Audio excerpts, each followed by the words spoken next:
حضرات ابھی دائیں طرف کرسیاں خالی ہیں. میں پیچھے کے حضرات سے گزارش کروں گا جو کھڑے ہوئے ہیں یہاں کرسیاں ابھی خالی ہیں, یہاں تشریف لا لیں. انشاءاللہ کرسیاں پیچھے ابھی پہنچ ہی رہی ہیں. اس کے بعد میں بڑے ہی ادب و احترام کے ساتھ فقیہ العصر حضرت مولانا مفتی شاہ نوال الرحمن صاحب مفتاحی دامت برکاتہم العالیہ, صدر شریعہ بورڈ امریکہ اور شیخ الحدیث دارالعلوم رحمانیہ سے ادباً التماس کرتا ہوں کہ وہ ہم سب کو اپنے خطاب عالی سے مستفیض فرمائیں.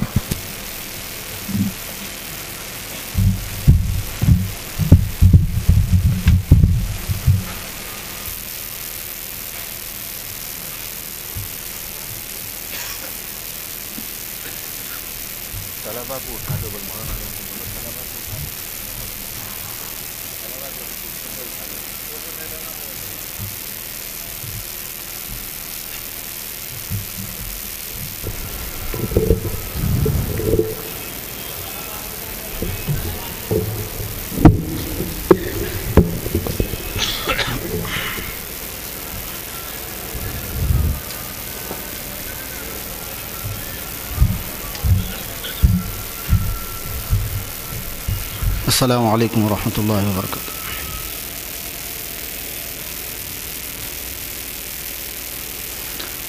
نحمده ونستعینه ونستغفره ونؤمن به ونتوکل علیہ ونعوذ باللہ من شرور انفسنا ومن سیئات اعمالنا من يهده اللہ فلا مضل له ومن يضلله فلا هادی له واشهد ان لا الہ الا اللہ وحدہ لا شریک له وأشهد أن سيدنا ونبينا ومولانا محمدا عبده ورسوله بلغ الرسالة وأدى الأمانة ونصح الأمة صلوات الله تعالى وسلامه عليه وعلى آله وأصحابه أفضل الصلوات وأتم التحيات. أما بعد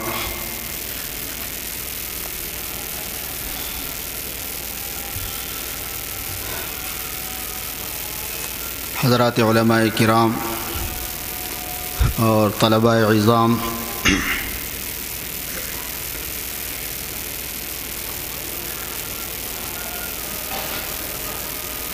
سب سے پہلے تو مجھے اس پر بڑا تعجب ہے کہ مفتی غیاث صاحب نے بڑے بڑے علماء کی موجودگی میں اس اناڑی کو پھنسا دیا. جو میرے مزاج کے خلاف ہے, طبیعت چلتی نہیں میری ایسے موقع پر. اور پھر جب کئی بیان کرنے والے ہوں تو بھی ایک مسئلہ ہو جاتا ہے. اور پھر یہاں پر استاد الاساتذہ تشریف لائے ہوئے ہیں, بخاری شریف کا افتتاح ہونے والا ہے. بھلا اس موقع پر کیا کہا جائے. وقت کے اعتبار سے عشاء کی اذانیں ہو رہی ہیں تو ظاہر ہے کہ بخاری شریف کے درس میں بھی اچھا خاصا وقت لگ جاتا ہے.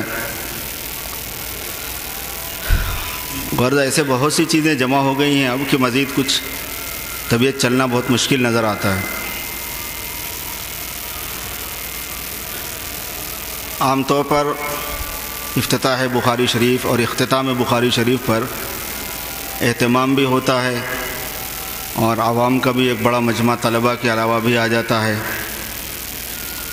اس میں بہت سی مصلحتوں اور استبراک برکت حاصل کرنے کے علاوہ ایک یہ بھی بات بتانی ہوتی ہے کہ ہمارے دینی مدارس میں تعلیم و تعلم کا نظام کیسا ہے, ہم کیسا پڑھتے پڑھاتے ہیں.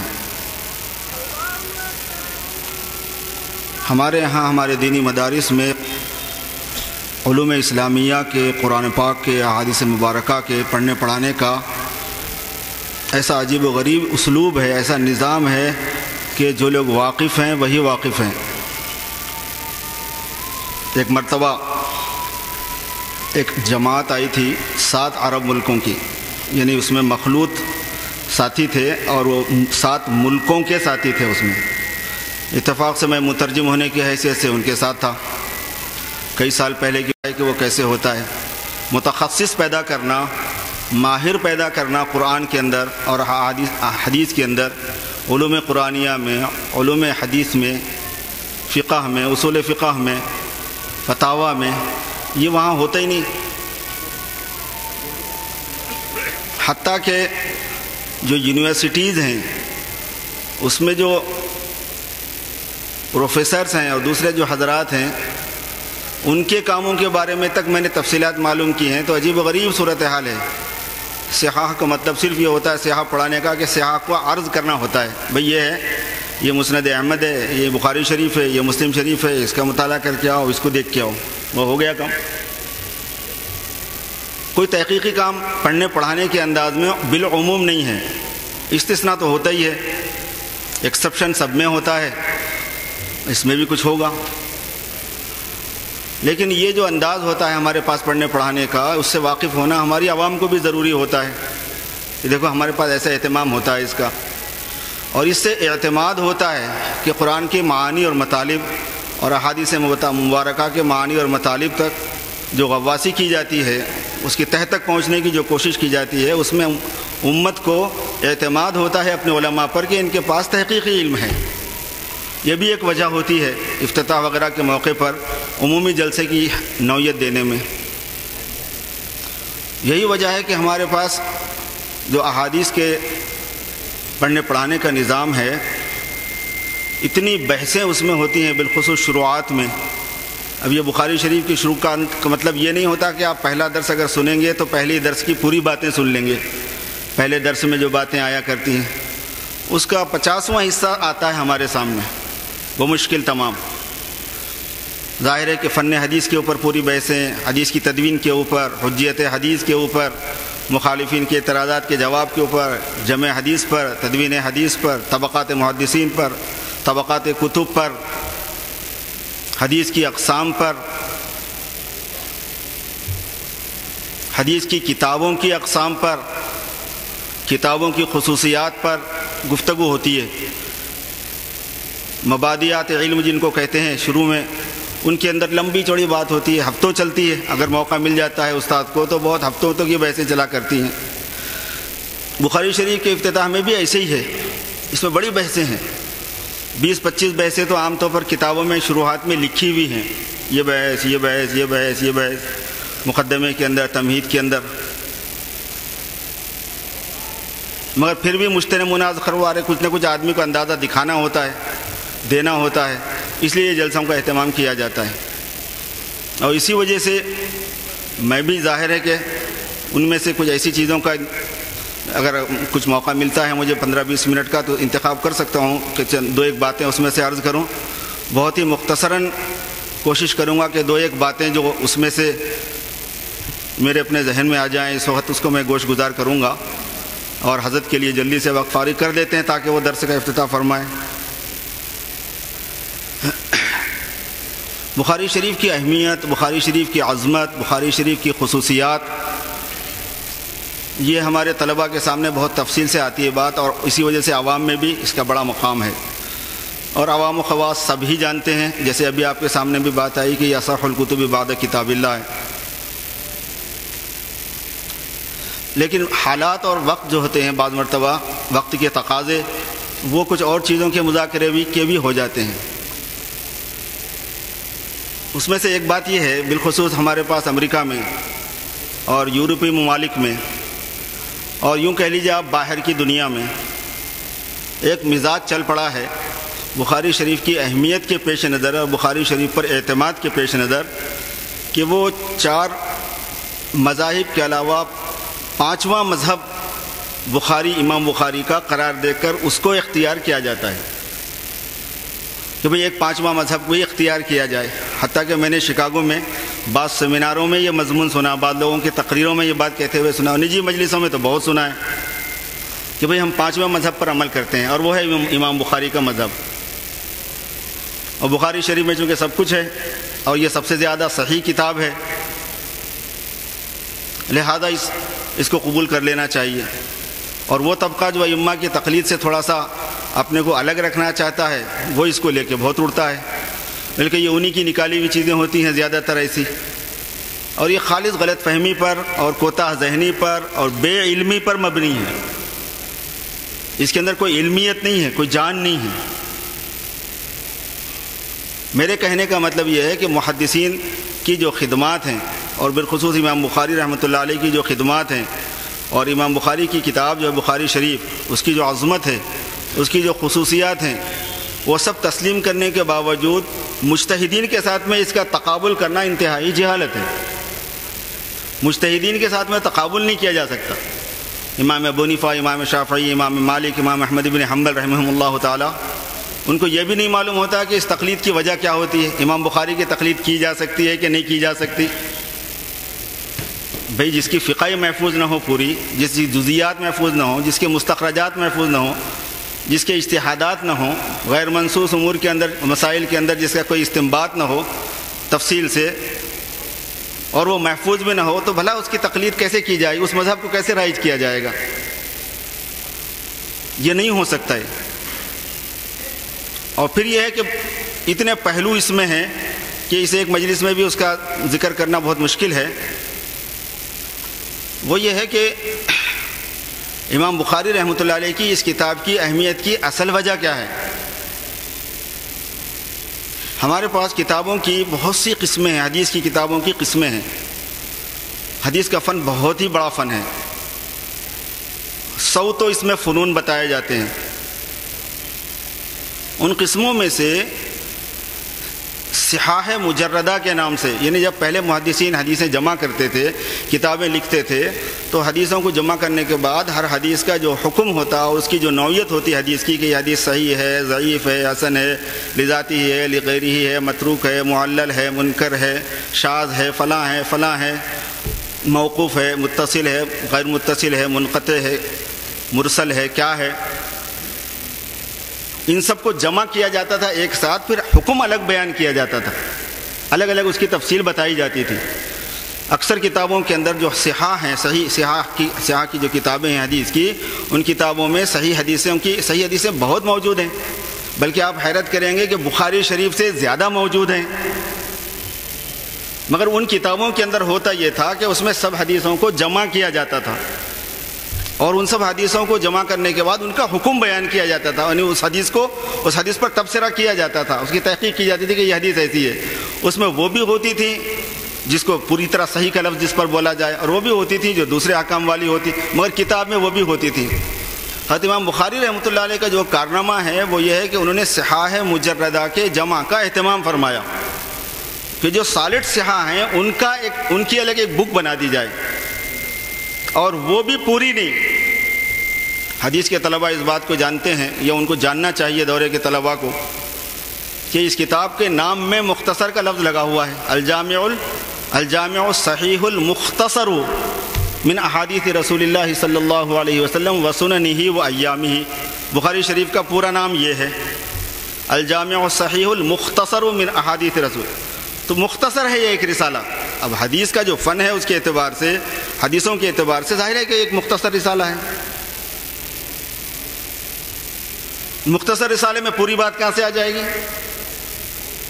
خود صحیح حدیثوں میں بھی مختصر ہیں یہ۔ حافظ ابو زرع کے قول کے مطابق 10,000 سے زیادہ صحاح ہیں، وہ صحاح جو امام بخاری کی شرط پر آئیں، جو امام مسلم کی شرط پر آئیں، ایسے صحاح 10,000 سے زیادہ ہیں حدیثیں، اور امام بخاری رحمۃ اللہ علیہ نے اس میں سے لکھے ہیں سب مل کے کتنے؟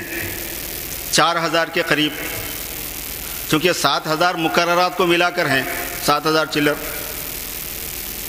مقررات کو اگر حذف کر دیتے ہیں ہم تو 4,000 بھی پورے نہیں ہیں۔ حافظ ابن حجر کے قول کے موافق 2,700 سے کچھ اوپر ہیں، بس یوں سمجھیے کہ 3,000 ہیں۔ 3,000 میں سے مزید 7,000 حدیثیں اس میں نہیں ہیں۔ وہ 7,000 حدیثوں میں بھی تو احکام ہی بیان ہوئے نا، مسائل ہی بیان ہوئے ہیں، ان کو کیسے چھوڑا جائے گا؟ وہ حدیث نہیں ہے کیا؟ تو جو یوں سمجھتے ہیں کہ بخاری شریف کو لے کر اپنا مذہب چلا لیں گے، بخاری شریف کو کافی ہے، اور حتیٰ کہ یہ تک سوالات بعض مرتبہ لوگ کرتے ہیں کہ بھئی یہ حدیث بخاری میں کہاں ہے، دکھاؤ۔ میں نے ایک مرتبہ یہ پوچھا ایک ساتھی سے کہ بھئی یہ بات حدیث میں کہاں ہے کہ جو بات بخاری میں ہے وہ لینا، یہ کون سی حدیث میں ہے؟ بخاری میں دکھاؤ کہاں ہے؟ تو میں نے کہا یہ حدیث میں دکھاؤ کہ بخاری میں دیکھو تم، بول کے بخاری میں دکھانے کا مطالبہ کرو تم، یہ حدیث میں کہاں ہے؟ خامخواہ کی بات ہے۔ اصل بات یہ ہے میرے بزرگوں کہ حضرت نے صحاح مجردہ کا اہتمام کیا جمع کا اور اس میں سے انتخاب کیا، اس میں ایک مختصر رسالہ انہوں نے مرتب فرما دیا. اور دوسری حدیث کی کتابوں میں بھی بہت سی صحیح حدیثیں موجود ہیں. اسی وجہ سے ہمارے ہاں دینی مدارس میں صحاح ستہ کے پڑھانے کا اہتمام ہے. پھر اس میں تحوی شریف الگ ہے، موطا ان میں سے موطا امام محمد الگ ہے. اس سے پہلے پھر مشکات کا اہتمام ہے، آثار السنن کا اہتمام ہے، وغیرہ وغیرہ. غرض میرے دوستو یہ ہے کہ یہ جو فہم پائی جانے لگی ہے آج کل، اور اس کا اثر ہمارے دیار میں بھی پڑنے لگا ہے. ہمارے یہاں کے جو غیر مقلد حضرات ہیں، اہل حدیث کہلانے والے جو حضرات ہیں، ان کو بھی یہ غلط فہمی ہے. وہ سمجھتے ہیں کہ اگر بخاری شریف میں کوئی چیز مل گئی تو یہ کافی ہے. شاید خود امام بخاری رحمۃ اللہ علیہ اپنے بخاری کے کتنے حدیثوں پر عمل کرتے ہوئے نظر آتے ہیں. یہی وجہ تو ہے کہ ان کے بارے میں اختلاف ہے کہ آیا وہ مجتہد تھے کہ مقلد تھے. ہر ایک ان کو اپنا بتاتا ہے. ابن تیمیہ سے پوچھو تو وہ مجتہد بولتے ہیں، ان کے شاگرد سے پوچھیں ابن قیم سے تو کہتے ہیں وہ حنبلی تھے. جو شافعی المسلک محدثین اور علماء گزرے ہیں وہ کہتے ہیں کہ وہ شافعی تھے. بعض حضرات نے ان کو مالکی بھی ذکر کیا ہے. کوئی مالکی کہہ رہا، کوئی. یہ ایک بات ہے کہ سب نے مل کر، کسی نے یہ نہیں کہا کہ وہ حنفی تھے، حنفی نہیں تھے، اتنی بات پکی ہے. بقیہ تینوں میں سے کچھ تھے وہ. اور اس کا مطلب یہ بنا کہ وہ مسائل کے معاملے میں اپنی جگہ پر مجتہد علماء کرام سے پوچھتے تھے. چونکہ اجتہاد کا کام الگ ہے، مسائل کے استخراج کا کام الگ ہے، مسائل نکالنے کا کام الگ ہے. حدیثوں کے جمع کرنے پر جو محنت چاہیے تھی، جو کاوش درکار تھی، وہ ایک ایسی عظیم اور طویل جد و جہد اور محنت کی طالب تھی کہ وہ دوسری طرف توجہ اس میں نہیں کی جا سکتی تھی. جو محدث ہوتا وہ مجتہد ہونا مشکل تھا، یعنی ہوتا تھا صلاحیت کے اعتبار سے، لیکن وہ کر نہیں پا سکتا تھا. اور پھر امام بخاری جیسی شخصیت کے واسطے ان کے اپنے زمانے میں جن حالات سے وہ دو چار تھے، جن فرق باطلہ کا باعتبار عقائد کے ان کو مقابلہ کرنا پڑ رہا تھا، اس کے اعتبار سے حضرت امام بخاری رحمۃ اللہ علیہ کا کوئی مستقل مسلک بتانا اور یا بخاری شریف کو صرف اس پر قناعت کی ترغیب دینا یا قناعت کرنا، یہ سب غلط باتیں ہیں. بخاری شریف بھی حدیث کی صحیح ترین کتابوں میں سے ایک کتاب ہے اور ہمارے لیے انتہائی وہ عظیم ہے. اور جتنا اہتمام اور جتنی تحقیق اور تفحص اور بحث اور تحقیق اور تدقیق کی جاتی ہے وہ کسی اور جگہ نہیں کی جاتی.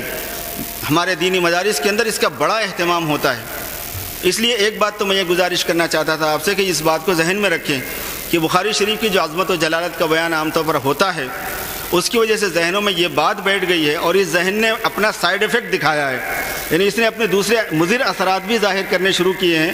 اس مضر اثرات کا علاج بھی وقت کے علماء کو بہرحال کرنا پڑتا ہے، ان کی اپنی ذمہ داری ہے یہ. اس وجہ سے مجھے اس بات کو ذکر کرنا پڑا کہ حضرت امام بخاری رحمۃ اللہ علیہ کی کتاب میں سارے مسائل نہیں ہوتے. حتیٰ کہ بخاری شریف میں تو اس کا بھی اہتمام نہیں ہوتا کہ ناسخ اور منسوخ دونوں میں سے جو ناسخ ہے اسی کو لیا جائے. منسوخ بھی حدیثیں موجود ہیں. ان کا اصل کام جو تھا وہ یہ تھا کہ جو بات جناب رسول اللہ صلی اللہ علیہ وسلم کی طرف منسوب ہے، یہ نسبت کیسی ہے، اس میں تحقیق کر لی جائے کہ بالکل کنفرم ہے کہ نہیں ہے، وہ اس میں کوئی کھوٹ تو نہیں ہے، اس کے راوی میں کوئی گڑبڑ تو نہیں ہے، اس کے نقل کے اندر کوئی جھول تو نہیں ہے. وہ اس کا اہتمام ان کو کرنا ضروری ہوتا تھا. اسی وجہ سے جو حدیث ان کے پاس پہنچی ایسی اور اس کی تحقیق کی ان کو ضرورت پڑی وہ انہوں نے لی. یہی وجہ ہے کہ بہت سی حدیثیں ان کی ایسی بھی ہیں جو معمول میں نہیں ہیں، نہ صحابہ کرام کے معمول میں تھی، نہ ان کے بعد تابعین میں تھی، اور نہ دوسروں کے پاس تھی. وہ انہوں نے جمع حدیث کا کام کیا اور وہ ایک ضروری بات تھی کہ جو بات سرکار کی طرف منسوب ہو گئی اس منسوب بات کی تحقیق کرنا اور اس کو پایا اعتماد تک پہنچا دینا یہ ضروری تھا ان کے واسطے. اس لیے انہوں نے وہ کام کیا ہے. اس لیے ایک بنیادی بات جو بخاری شریف کے سلسلے میں وہ یوں سمجھ لیجیے کہ منفی پیرائے میں جاننے کی ضروری تھی، وہ میں نے آپ کے سامنے ذکر کر دی. اور مثبت پہلو تو آپ کے سامنے بے شمار اب آتے ہی رہیں گے اور آتے ہی رہتے ہیں ماشاء اللہ تعالی. دوسری بات درس کے سلسلے میں ایک چھوٹی سی عرض کر کے اپنی بات کو ختم کرتا ہوں.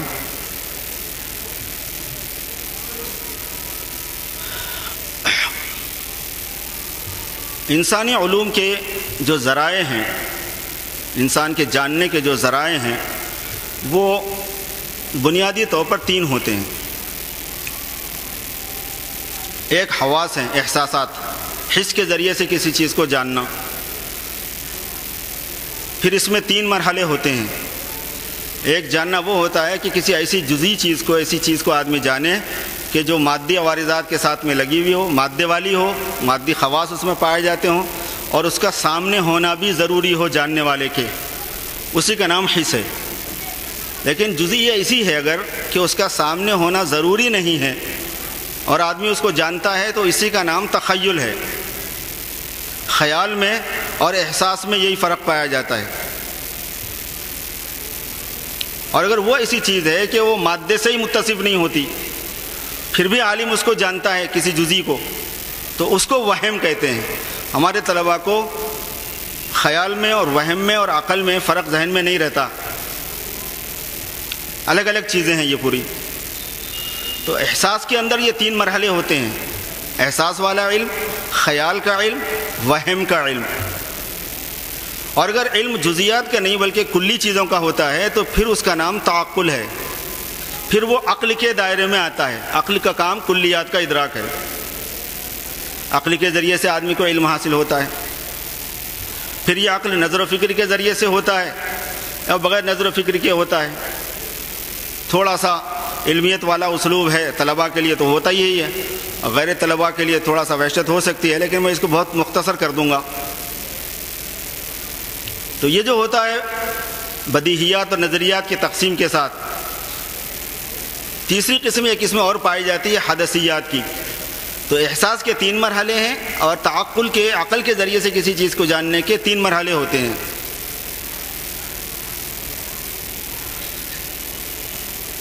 اس کے بعد جو دوسرا مرحلہ ہوتا ہے وہ ہے تلقی بالغیب کا، غیب سے کسی بات کو جاننے کا، جس کو ہم وحی سے تعبیر کرتے ہیں۔ احساس کے جتنے درجات علوم کے ہیں اور عقل کے جتنے درجات علوم کے ہیں، ان سے آگے یہ تلقی بالغیب، غیب سے علوم کے حاصل ہونے کا ذریعہ ہے، جس کو ہم علوم نقلیہ بھی کہتے ہیں۔ یہ ہے وہ بنیادی چیز۔ اس میں 2 طبقے ہیں، 2 چیزیں سمجھنے کی ہیں اس وقت طالب علمانہ حیثیت سے۔ ایک تو یہ ہے کہ آیا غیب سے کسی چیز کا علم حاصل کیا جا سکتا ہے کہ نہیں کیا جا سکتا۔ اس بات رسالت کا جو مضمون ہے اس کے 2 حصے ہوتے ہیں، ایک مسلمان کا، یا یہ کہ جو مذہب کا عقیدہ رکھنے والے ہیں ان کے پاس اس کے بارے میں جو خیالات پائے جاتے ہیں، عقیدے پائے جاتے ہیں، کسی رسول کے سچا ماننے کا، نہیں ماننے کا۔ پچھلے کتابوں والوں نے اپنے رسول کو تو سچا مان لیا، دوسرے کو سچا نہیں مانا، یعنی مطلب سچا رسول ماننے کا، جھوٹا رسول ماننے کا ایک یہ تصور ہوتا ہے۔ لیکن آج کی دنیا میں ایک تیسری چیز چل رہی ہے اور بہت زیادہ چل رہی ہے، اور وہ اس وجہ سے میں عرض کر رہا ہوں کہ ہمارے پاس یہ چیز آتی رہتی ہے، ہماری شریعہ بورڈ میں ایسے سوالات بہت آتے رہتے ہیں۔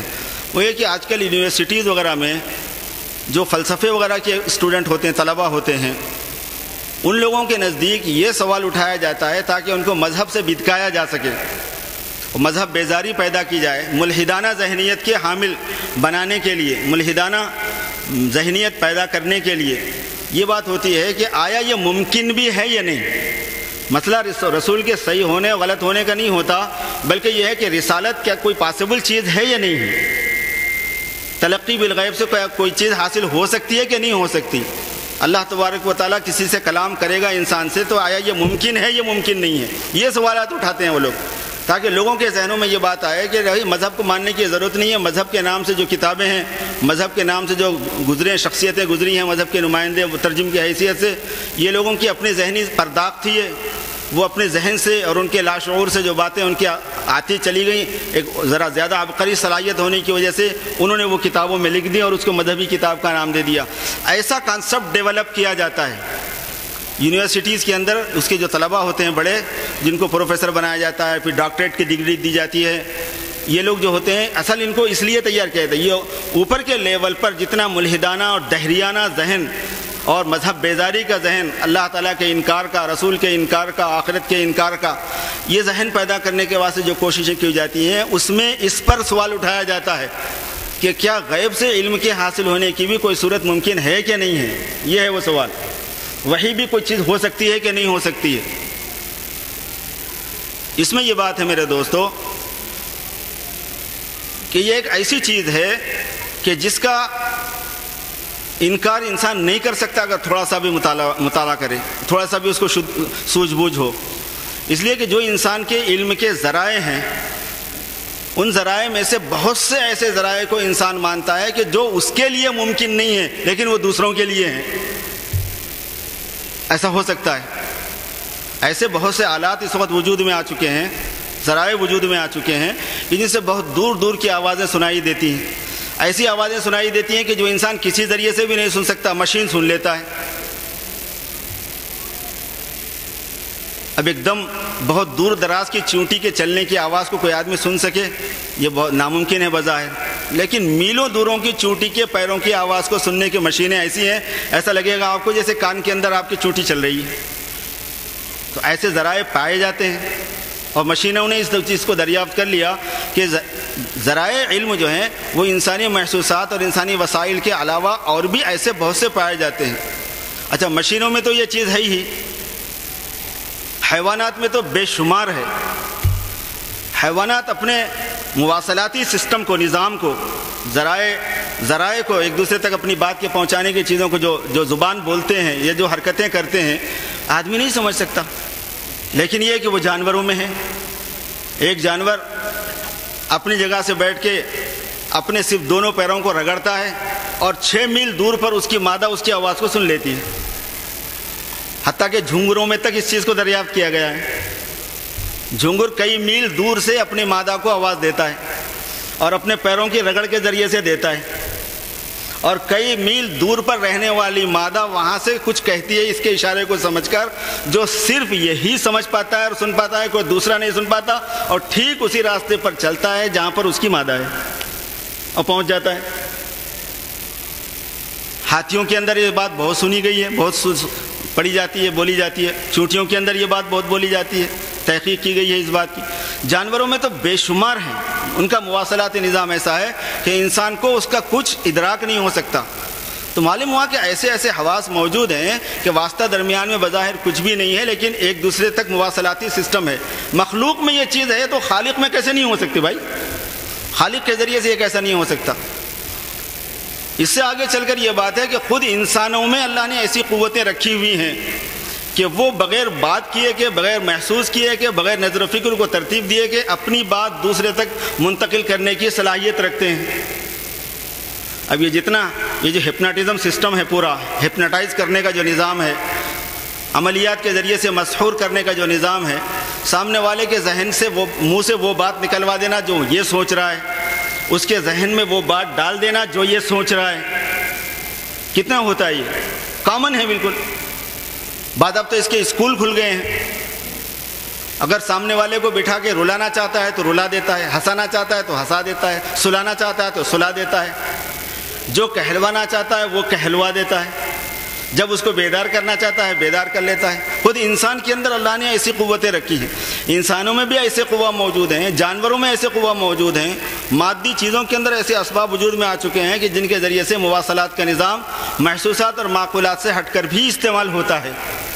تو پھر یہ ممکن کیسے نہیں ہے کہ اللہ تبارک و تعالیٰ اپنے کسی بندے کو منتخب فرمائے، پھر اس کے ذریعے سے اپنا علم اس پر نازل فرمائے، اور اس تک وہ ایسے طریقے سے سن لے کہ دوسرے نہ سنے، اس تک ایسے طریقے پر بات پہنچ جائے کہ دوسرے طریقوں تک دوسرا وہ محسوس نہیں ہو سکتی وہ چیز۔ تو یہ بات ہے کہ وحی کا جو امکان ہے، رسالت کا جو امکان ہے، یہ بالکل امکان ہے، یعنی یہ ہو سکتا ہے۔ ہو سکنے کے بعد پھر یہ ہوا بھی ہے، اس کا واقعہ بھی ہے، یعنی یہ متحقق بھی ہے، یہ ثابت بھی ہے، اور اس کی ضرورت بھی ہے۔ اس کی ضرورت میرے دوستو اس واسطے پیش آتی ہے کہ انسانیت سے متعلق جتنی چیزیں ہیں نہ وہ حواس کے ذریعے سے جانی جا سکتی ہیں، نہ وہ عقول کے ذریعے سے جانی جا سکتی ہیں، نہ عقل اس میں آدمی کی رہبری رہنمائی کرتی ہے۔ انسان کی زندگی کا راز کیا ہے، اس کا انجام کیا ہے، اس کی اس دنیا میں پیدائش کا مقصد کیا ہے، یہ کیوں پیدا کیا گیا ہے، اس کا پیدا کرنے والا اس سے کیا چاہتا ہے۔ عقل اس میں کیا کرے گی، کیا بتائے گی؟ اس کو تو کچھ معلوم نہیں ہے، مستقبل کا اس کو کچھ علم نہیں ہے، اس کا کچھ اندازہ نہیں ہے اس کو۔ عقل سے یہ بالکل خارج بحث ہے، اور ضرورت ہے انسان کو اس کی حد سے زیادہ۔ بھئی انسان اپنی زندگی سے ہی واقف نہیں ہے، اس کے انجام سے ہی واقف نہیں ہے، اس کو کامیاب بنانے کے راستے سے واقف نہیں ہے۔ کائنات کی چیزوں پہ تحقیق کیا جا رہا ہے، اس پہ ریسرچ کیا جا رہا ہے، اس کے اندر سے بے شمار استنباطات کیے جا رہا ہے، ایجادات کیے جا رہا ہے، فائدہ اٹھا رہا ہے، اس سے نئی نئی چیزیں اپنے تجربات کے ذریعے سے سامنے لائی جا رہی ہیں، لیکن انسانیت کیا ہے، انسانی اقدار کیا ہے، انسانی کمالات کیا ہے، انسانی زندگی کا مقصود کیا ہے، انسانی زندگی کا انجام کیا ہے، اس سے بحث تو ہوتی نہیں کہیں بھی۔ اس کے واسطے ضرورت بھی ہے اس کی، یہ واقع بھی ہوا ہے، اور واقع اس لیے ہوا کہ اس کی سب سے زیادہ شدید ضرورت تھی۔ یہی وجہ ہے کہ مذہب کے بغیر کسی انسان کو اس کی انسانیت سے آراستہ نہیں کیا جا سکتا۔ کوئی انسان اپنی زندگی کے آغاز و انجام کو نہیں پہچان سکتا، کوئی انسان اپنے خالق و مالک کو نہیں پہچان سکتا، اس کی رضا اور ناراضگی کو نہیں جان سکتا، اس کی تفصیلات کو۔ کوئی انسان اپنے انجام کو نہیں متعین کر سکتا کہ اچھا انجام کیا ہے، برا انجام کیا ہے، کب اس کا اچھا انجام ہونے والا ہے، کب برا انجام ہونے والا ہے۔ یہ سب چیزیں وحی سے تعلق رکھتی ہیں۔ اس لیے امام بخاری رحمۃ اللہ علیہ نے اپنی کتاب کو وحی سے شروع فرمایا ہے۔